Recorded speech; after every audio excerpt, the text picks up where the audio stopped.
Hello everyone, welcome to Raj Malhotra IAS. Raj Malhotra IAS में आप सभी का स्वागत है। और आज का जो हमारा टॉपिक है वो मणिपुर में कैसे वोटिंग राइट्स जो है मणिपुर के लोगों के वो खतरे में आ गए हैं, वो हम यहाँ पे डिस्कस करेंगे। कैसे एसआईआर और इलीगल माइग्रेंट्स का एक नैरेटिव जो है वो मणिपुर में चल रहा है, जिसके चलते मणिपुर के एथनिसिटी के लोग यानी मणिपुर के जो है जनजातीय लोग हैं उनका भविष्य खतरे में है, वो हम यहाँ पे डिस्कस करने वाले हैं। ठीक है, कैसे मणिपुर के लोगों का जो वोटिंग राइट है वो उस पर एक संकट मंडरा रहा है, वो हम इसमें डिस्कस करने वाले हैं। क्योंकि ये जो एसआईआर है वो कहीं ना कहीं अगर देखें मणिपुर के जो लोग हैं उनकी आइडेंटिटी, उनका अस्तित्व, उनके राइट्स, उनको कहीं ना कहीं देखा जाए उन पर सवाल खड़ा कर देगी। तो चलिए डिस्कस करते हैं। पहले हम जान लेते हैं कि एसआईआर इतनी ज़रूरी क्यों है कि हमें जो है पूरी भारत में इसको करना है। देखिए क्या था कि एसआईआर को लेकर जो है, एसआईआर को एक्चुअली स्पेशल इंटेंसिव रिव्यू कहा जाता है। इसमें जो हमारे प्रीवियस वोटर्स हैं उनको आइडेंटिफाई किया जाता है, कहीं ये सच में जो है ओरिजिनल वोटर्स हैं या नहीं है, या फेक वोटर्स जो है वो यहाँ पे जो है नहीं, तो फेक वोटर्स तो नहीं है।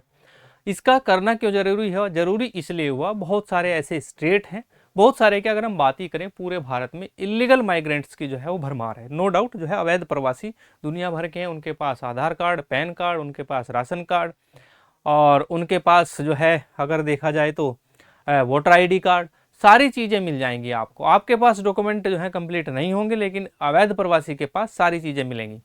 ठीक है। और अगर देखा जाए तो कहीं ना कहीं जो इलीगल माइग्रेंट्स है वो क्या करते हैं कि जितने भी भारत का नागरिक होने के नाते किसी व्यक्ति को जो राइट्स जो है इंडियन स्टेट की साइड से मिलते हैं उनका भरपूर फायदा उठाता है।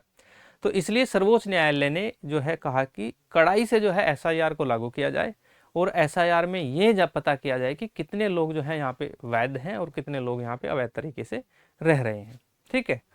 तो इसी कड़ी में पहले ही जो है ये उत्तर प्रदेश, बिहार, महाराष्ट्र ऐसे चलती। अब तीसरा फेज जो है यानी थर्ड फेज जो है वो स्टार्ट हुआ एसआईआर का, और ये मणिपुर में चल रहा है। मणिपुर में एसआईआर के चलते बहुत सारे मणिपुरी लोग जो है वो कहीं ना कहीं वोटिंग राइट से हाथ धो बैठेंगे, और अपने जो राइट्स हैं उससे हाथ धो बैठेंगे, और यहाँ तक कि उनके अस्तित्व पे ही सवाल खड़ा हो सकता है। तो इसके जो इम्प्लीकेशंस हैं वो बहुत भयानक होने वाले हैं देखा जाए मणिपुर के अंदर। अब ये भयानक क्यों होने वाले हैं, क्यों मणिपुर के लोगों को एसआईआर से इतना प्रभावित होना पड़ रहा है, उसके पीछे की एक कहानी है। हम पहले पृष्ठभूमि समझते हैं है क्या।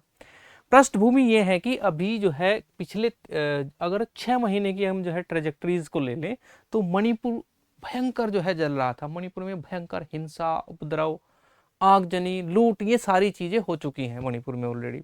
उसके पीछे का अब हम पृष्ठभूमि ऐसे समझते हैं। देखिए क्या है कि मणिपुर में अगर देखा जाए तो वैसे तो दो ही गुट हैं जिनके बीच में चल रहा है, एक है आपका मैतेई और दूसरा है आपका कुकी।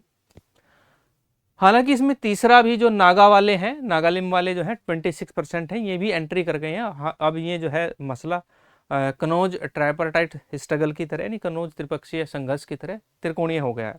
लेकिन मेन जो था वो आपका जो मैतई है, कुकी है, इन दोनों के बीच में था। नागा इसमें अभी एंट्री की है। अब हम थोड़ा सा मणिपुर को समझने का प्रयास करेंगे। मणिपुर में क्या है कि मणिपुर में मैतई जो आपकी कम्युनिटी है वो टोटल जो पॉपुलेशन है मणिपुर की पूरी जो आबादी है उसका 54% है, यानी 54% है। तो जाहिर सी बात है बहुसंख्यक समुदाय है, यानी मेजोरिटी ऑफ द नंबर्स है, तो इनके पास पॉलिटिकल राइट्स बहुत ज़्यादा होंगे। ठीक है, नो डाउट। तो यहाँ पे क्या है कि लेकिन ये रहते इम्फाल वैली में है। इम्फाल वैली मणिपुर का मैदानी इलाका है। ठीक है, मैदानी इलाका यानी पहाड़ी इलाका नहीं है, बहुत ज़्यादा जो है हार्डकोर पहाड़ी माउंटेन्स रेंज वगैरह नहीं है, नॉर्मली मैदानी इलाका। बिल्कुल गंगेटिक प्लेन की तरह मत समझ लेना कि जो है गंगा का ऊपरी मैदान है, लेकिन हाँ बहुत हद तक ये मैदानी इलाका है, और ये सबसे प्रोस्पेरस रीजन माना जाता है। मैतई जो जनजाति है ये मोस्टली जो है वो हिंदू रिलीजन को फॉलो करते हैं, यानी हिंदुइज्म को मानते हैं। ठीक है। दूसरे जो इसमें रहते हैं, दूसरा जो है समुदाय है कुकी, जो टोटल पॉपुलेशन का यानी पूरी आबादी का लगभग 10 से 15% है, और ये 80 to 90% जो पहाड़ी रीजन है उसमें रहता है। मुख्य जो विवाद है, मेन जो डिस्प्यूट है इन दोनों के ही बीच में है। हालांकि नागा भी जो है अभी इसमें एंट्री कर चुका है, ये 26% है आपका टोटल पॉपुलेशन का, दूसरा सेकंड लार्जेस्ट कम्युनिटी नागा है मणिपुर के अंदर, लेकिन डिस्प्यूट इन दोनों के अंदर है। अब डिस्प्यूट है क्या एक्चुअली, कौन सा इनकी लड़ाई है, कौन सा इनका जो है खेत का बंटवारा या जमीन का बंटवारा हो रहा है, क्योंकि ये नीचे रहते हैं ऊपर रहते हैं, बंटवारा कुछ नहीं है। इनका जो डिस्प्यूट है वो ये है कि मैतई ने पिछले साल डिमांड की थी कि उनको जो है जो स्टेट की शेड्यूल ट्राइब है यानी जो जनजातीय है समुदाय है उसमें इनको जो है क्या किया जाए, शामिल किया जाए। इसका एकदम विरोध कुकी वाले करते हैं। कुकी वालों का कहना है, जो कुकी कम्युनिटी से हैं, कि भाई अगर इनको एसटी का इसमें दर्जा मिल जाता है और चूंकि पावर इनके पास है, मैं आपको बता दूं 60 विधानसभा में से 42 विधानसभाएं जो हैं, जो असेंबलीज हैं, वो मैतई के पास हैं, यानी इसमें मैतई के ही लोग बैठे हैं, क्योंकि 54% जो है नंबर ऑफ पॉपुलेशन है। ये क्या करेंगे कि ये जो इनका पहाड़ी जो क्षेत्र है उस पर कब्जा कर लेंगे, ऐसा सोचना है कुकी का। मणिपुर का जो जनजातीय कानून है वो ये कहता है कोई भी प्लेन में रहने वाला व्यक्ति पहाड़ी क्षेत्र में नहीं तो जमीन खरीद सकता है, नहीं वहां पे अपना रेजिडेंस बना सकता है। लेकिन वही कुकी वाले क्या कर सकते हैं कि इनकी जब मर्जी ये जाएं और इम्फाल वैली में कहीं भी मकान खरीद सकते हैं, जिसका बहुत भयंकर कड़ा जो अपोज है वो मैतई की तरफ से आता है। ठीक है, तो ये चीजें हैं।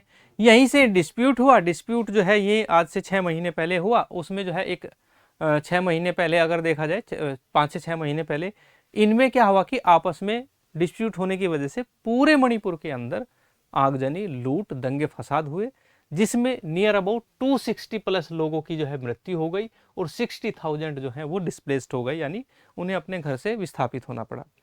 तो ये चीजें जो है इसमें चली गई। उसके जाने के बाद अगर देखा जाए तो बहुत सारे लोग जाकर रिलीफ कैंप में रहने लगे। फिर उसके बाद अब जो है वहां पे एसआईआर चल रही है, स्पेशल इंटेंसिव रिव्यू हो रहा है।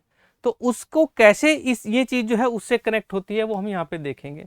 देखिए है क्या, पहले जो है ये क्यों जो है थ्रेट है, why is SIR is threat of Manipur, यानी मणिपुर के लिए एसआईआर क्यों एक खतरा देखा जा रहा है। सबसे पहले तो अगर देखा जाए, ये मेरा नहीं मानना है, ये मणिपुर के जो कुकी कम्युनिटी है उनका कहना है कि यहाँ पे बेफिजूल का फॉल्स नैरेटिव चलाया हुआ है कि यहाँ पे बहुत सारे इलीगल इमिग्रेंट्स कुकी कम्युनिटी के बीच में रहते हैं। ठीक है, और कुकी कम्युनिटी जो है उसको जो है ना स्टेट की तरफ से टारगेट किया जाता है बार बार। ठीक है, तो ये कहना किसका है, ये कुकी कम्युनिटी का है। तो इनका कहना है कि इनके पास कोई डेटा नहीं है, गवर्नमेंट के पास कोई डेटा नहीं है, कुकी कम्युनिटी कहती है, और ये जो है बेफिजूल में जो कुकी जो कम्युनिटी है इसको टारगेट किया जा रहा है। ठीक है, एक तो ये सबसे बड़ा इश्यू है, टारगेट इनको किया जा रहा है, ये कुकीज कम्युनिटी का कहना है, कभी आप मुझे कहने लगे। ठीक है, और उसके बाद क्या हुआ कि दूसरा जो सबसे बड़ा इश्यू है वो है डिस्ट्रक्शन ऑफ डॉक्यूमेंट्स। जैसे ही आगजनी, लूट हुई, लोगों के घर जला दिए गए, परिवार के परिवार जो है डिस्प्लेस्ड हो गए हैं, उनके पास कोई डॉक्यूमेंट नहीं है जिससे वो प्रूव कर पाए कि वो जो है मणिपुर के एथनिक ग्रुप हैं, मणिपुर के रहने वाले हैं, मणिपुर के निवासी हैं, इवन इंडिया के सिटीजन भी हैं। ऐसा कोई प्रूफ नहीं है। बहुत सारे डॉक्यूमेंट्स उनके जो है वो आगजनी वगैरह में जल गए हैं। ठीक है, तो ये पूरा जो 2023 वाला जो वायलेंस हुआ था उसमें ही जो है इनकी सारी चीजें ये जल गई थी। ठीक है, तो ये चीजें इसमें हुई। उसके बाद दूसरा सबसे बड़ा इनके इसमें एसआईआर में क्या आ रहा है, देखिए क्या होता है कि जो मणिपुर के जो लोग हैं, खास तौर पे क्योंकि जो कम्युनिटी है, मैं उनकी बातें कर रहा हूँ। क्योंकि कम्युनिटी का जो जब भी बच्चा पैदा होता है तो नाम जो है वो ऐसे नहीं रखते जैसे हमने रख लिया। जैसे मेरा नाम अमरजीत है, फर्स्ट कॉलम में मैं अमरजीत लिखूंगा और लास्ट नेम में सिंह लिखूंगा, क्योंकि मेरा सरनेम भी है। अगर नॉर्दर्न इंडिया ओवरऑल कहीं चले जाएं आप, चले जाएं तो सरनेम होता है, तो नाम सरनेम या कुछ ना कुछ एक जो है डिफरेंसेस देखने को मिलेगा। किसी और का नाम है अमरजीत है और वो सिंह लगा के कुछ और नाम लगा लेगा अपने नाम के आगे, तो ऐसे है। लेकिन इनका क्या होता है कि ये जो नाम अनूठी परंपरा है इनके यहाँ पे, ये प्रकृति से नाम को जोड़कर देखते हैं। बच्चा सुबह पैदा हुआ, दोपहर को पैदा हुआ, शाम को पैदा हुआ, क्या दिन है, क्या वार है, सारी चीजें लगा के नाम का जो देखें, नाम में बहुत सारी सिमिलरिटी इनके होती है। ठीक है, तो अब अगर गवर्नमेंट डाटा भी कलेक्ट करे, अब पता लगे कि भाई जो है लियोंग नाम है, लुआंग नाम होते हैं इसके, लियोंग, लुआंग, लुएंग, ऐसे से नाम होते हैं। तो एक ही नाम के 10 बंदे जो है इनको एक ही गांव में मिल गए। अब उनको जो है कैसे वेरीफाई करें, तो इनके अगर देखें चैलेंज बहुत बड़ा जो है वो इनके सामने है। किसके, गवर्नमेंट के सामने है। एसआईआर हो ही नहीं सकती वहाँ पे अच्छे से, क्योंकि नाम जो है एक जैसे देखने को मिलते हैं। बहुत सारे जो है इनके पास जो देखा जाए जो कुकी कम्युनिटी है इनके पास डॉक्यूमेंट तो बहुत सारी कम्युनिटीज़ के पास है ही नहीं, तो कैसे वो प्रूव करेंगे ये सारी चीज़ें। इसमें एक बड़ा चैलेंज एसआईआर जो है वो थ्रेट बन सकता है मणिपुर के लिए। चौथा सबसे बड़ा चैलेंज जो है वो है डिस्प्लेसमेंट। बहुत सारे लोग जो हैं वो अपने घरों से विस्थापित हो चुके हैं, घर छोड़ के जा चुके हैं, उनको कहाँ ढूंढें, कौन कहाँ चला गया है। अगर किसी जो है रिलीफ कैंप में मिल भी जाते हैं तो उनके पास डॉक्यूमेंट नहीं। अगर वो अपना नाम बता देंगे तो इसमें क्या सच्चाई है कि वो इलीगल माइग्रेंट है या नहीं है, वो अवैध प्रवासी है या नहीं है। तो ये इमिग्रेंट्स, इलीगल इमिग्रेंट्स की प्रॉब्लम जो है वो कहीं ना कहीं परेशान कर रही है एडमिनिस्ट्रेशन को। तो एसआईआर इसके लिए बहुत बड़ी थ्रेट हो सकती है। ठीक है, तो गाइस मेरा ये कहना है कि एसआईआर क्या सच में ही जो है वो इसके लिए थ्रेट हो सकती है? क्या कंक्लूजन इसका होना चाहिए? अगर एसआईआर को कड़ाई से लागू कर दिया जाए, ठीक है, और जिसके पास डॉक्यूमेंट है केवल उसको ही जो है वहाँ का सिटीजन माना जाए, भारत का सिटीजन माना जाए, या मणिपुर का जो है एथनिक ग्रुप का मेंबर माना जाए, तो इससे नुकसान क्या हो सकते हैं? नुकसान ये हो सकते हैं कि 60,000 लोग विस्थापित हैं, तो 60,000 लोगों में जितने विस्थापित हुए कम से कम 40 से 50,000 लोग तो जल्दी जल्दी में अपने डॉक्यूमेंट भी नहीं उठा पाए होंगे, डॉक्यूमेंट तो होंगे ही नहीं उनके पास। तो रिजल्ट ये रहेगा इनके सामने, तो इसमें अगर देखें रिजल्ट ये रहेगा कि बहुत सारे जो लोग हैं, बहुत सारे जो पीपल्स हैं, वे क्या हो सकते हैं इस प्रोसेस में, वो स्टेटलेस हो सकते हैं, वो राज्य विहीन हो सकते हैं। क्या हो सकते हैं? राज्य विहीन हो सकते हैं। ठीक है, तो उनको राज्य विहीन इसलिए हो सकते हैं क्योंकि उनको क्या कर दिया जाएगा, उनको डिक्लेयर कर दिया जाएगा कि भाई ये तो जो है इलीगल इमिग्रेंट्स हैं यहाँ पे। तो इलीगल इमिग्रेंट्स हैं तो उनको नहीं तो सिटीजनशिप मिलेगी, नहीं राइट्स मिलेंगे, और हजारों वर्षों से रहने वाला ट्राइबल ग्रुप भारत में वो एक ही झटके में राज्य विहीन हो सकता है।